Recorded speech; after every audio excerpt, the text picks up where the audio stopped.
आज केंद्रीय अनुधानकारी दल कोणार्क स्वास्थ्य केन्द्र परिदर्शन।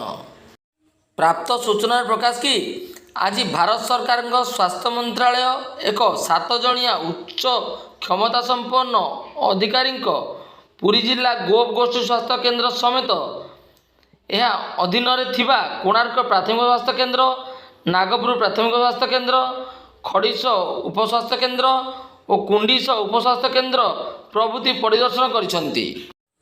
नुआदिल्ली स्थित एम्स कम्युनिटी मेडिसिन विभाग प्रोफेसर डॉक्टर आनंद कृष्ण और केंद्र सरकार स्वास्थ्य मंत्रालय निर्देशक डॉक्टर गोविंद कुमार बंसल नेतृत्व में आसीथिबा एही अनुधानकारी दल संपृक्त स्वास्थ्य केन्द्र गुड़िक परिदर्शन समय गोप गोष्ठी स्वास्थ्य केन्द्र मुख्य चिकित्सा अधिकारी डॉक्टर जस्मिन आफरोज समेत अन्य डाक्टर कर्मचारी माने उपस्थित रही अणसंक्रमण रोग चिकित्सा संपर्क में तथ्य प्रदान करथिले।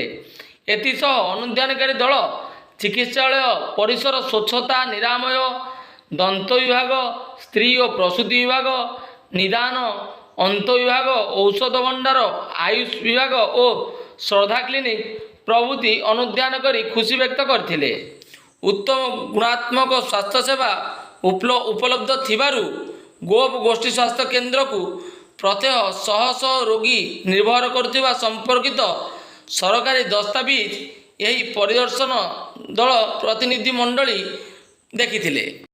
परे प्रतिनिधि मंडली मुख्य चिकित्सा अधिकारी डॉक्टर आफरोजों सह आलोचना करी आहुरी उन्नतमान चिकित्सा पाई केंद्र सरकार पक्षरु की सहयोग आवश्यक से संक्रांतीय तथ्य नैथिले।